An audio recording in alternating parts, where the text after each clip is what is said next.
സ്കൂളൊക്കെ തുറന്നില്ലേ? അപ്പം ഇനി മക്കൾക്ക് ലഞ്ച് ബോക്സിൽ എന്ത് കൊടുത്തു വിടുമെന്ന ചിന്തയിലായിരിക്കും എല്ലാ അമ്മമാരും. മക്കൾക്ക് മാത്രമല്ല കേട്ടോ, ഓഫീസിൽ പോകുന്നവർക്കായാലും അല്ലെങ്കിൽ കറിയും ഉപ്പേരിയും എല്ലാം കൂടി ഉണ്ടാക്കാൻ മടിയുള്ള ദിവസങ്ങളൊക്കെ ഉണ്ടാവുമല്ലോ. ചില ദിവസങ്ങൾ മഴയൊക്കെ ആവുമ്പോൾ പ്രത്യേകിച്ച് ഉണ്ടാവും ഒരു മടി. അപ്പോൾ അങ്ങനെയുള്ള ദിവസങ്ങളിലൊക്കെ നമുക്ക് പെട്ടെന്ന് തട്ടിക്കൂട്ടാൻ പറ്റിയിട്ടുള്ള ഒരു അടിപൊളി റൈസാണ്. അപ്പോൾ ഇതിലേക്ക് വേറെ ഒരു കൂട്ടാനില്ലെങ്കിലും നമുക്ക് കഴിക്കാം കേട്ടോ. അത്രയ്ക്ക് ടേസ്റ്റുള്ള റൈസാണ്. നമുക്കത് എങ്ങനെയാണ് റെഡിയാക്കി എടുക്കുക എന്നുള്ളതൊന്ന് നോക്കാം. അപ്പോൾ അതായത് ഉണ്ടാക്കിയെടുക്കാൻ വേണ്ടിയിട്ട് കുക്കർ അടുപ്പത്ത് വെച്ചിട്ടുണ്ട്. 5 ലിറ്ററിൻ്റെ കുക്കറാണ് കേട്ടോ ഞാൻ എടുത്തിട്ടുള്ളത്. അതിലേക്ക് നമുക്ക് 1 ടേബിൾ സ്പൂൺ വെളിച്ചെണ്ണ ഒഴിച്ചു കൊടുക്കാം. ഇനി ഇതിലേക്ക് നല്ലൊരു ഫ്ലേവറിന് വേണ്ടിയിട്ട് 1 ടീസ്പൂൺ നെയ്യും കൂടെ ചേർത്ത് കൊടുക്കുന്നുണ്ട്. വെളിച്ചെണ്ണയിൽ മാത്രമായാലും കുഴപ്പമൊന്നുമില്ല കേട്ടോ. നെയ്യില്ലെങ്കിൽ വെളിച്ചെണ്ണ മാത്രം യൂസ് ചെയ്താൽ മതി. ഇതൊന്ന് ചൂടായി വന്നതിന് ശേഷം നമുക്കിതിലേക്ക് ഒരു 3 ഏലക്കായയും അതുപോലെ ഒരു 4 ഗ്രാമ്പുവും ചെറിയ 2-3 കഷ്ണം പട്ടയും കൂടെ ചേർത്ത് കൊടുത്തിട്ട് ഒന്നങ്ങ് മൂപ്പിച്ചെടുക്കാം.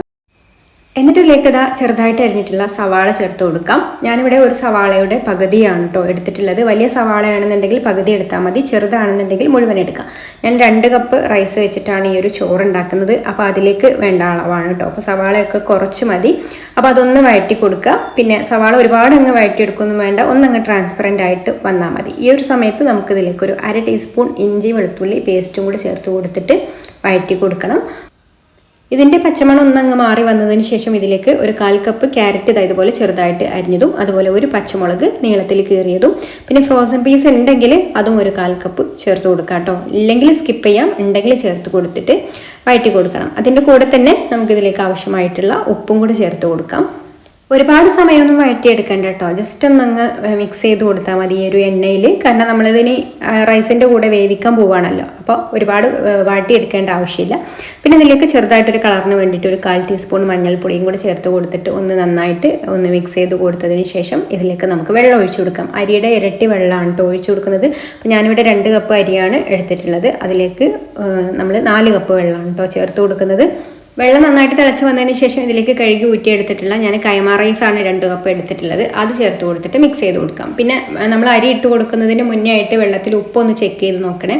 ഉപ്പ് വെള്ളത്തിൽ ചെറുതായിട്ടൊന്നും മുന്നിട്ട് നിൽക്കുന്ന രീതിയിൽ വേണം, എന്നാലേ ഉള്ളൂ ചോറ് വെന്ത് വരുമ്പോൾ ഉപ്പ് ഉണ്ടാവുള്ളൂ കേട്ടോ. അപ്പോൾ അതിൻ്റെ ഭാഗത്തിനുള്ള ഉപ്പും കൂടി ചേർത്ത് കൊടുത്തിട്ട് നന്നായിട്ട് മിക്സ് ചെയ്ത് കൊടുത്തതിന് ശേഷം ഇതുപോലെ അങ്ങ് തിള വന്നു കഴിഞ്ഞാൽ കുക്കർ അടച്ചു വെച്ചിട്ട് ഞാനിവിടെ ഇതിൽ 2 വിസിലാണ് കേട്ടോ. ഓരോ കുക്കറിനനുസരിച്ചിട്ടും മാറ്റുണ്ടാവും. അപ്പോൾ ഇത് കുറച്ച് വട്ടുള്ള കുക്കർ ആയതുകൊണ്ടാണ് 2 വിസിൽ. മറ്റേ ഹൈറ്റ് കൂടുതലുള്ള കുക്കറാണെന്നുണ്ടെങ്കിൽ 1 വിസിൽ തന്നെ മതിയാവും കേട്ടോ. അപ്പോൾ 2 വിസിൽ കഴിഞ്ഞ് പിന്നെ ആവി പോയതിന് ശേഷമാണ് നമ്മളിതാ ഇത് തുറന്ന് നോക്കുന്നത്. അപ്പോൾ നല്ല റൈസൊക്കെ നല്ല കറക്റ്റായിട്ട് തന്നെ വെന്ത് വന്നിട്ടുണ്ട്.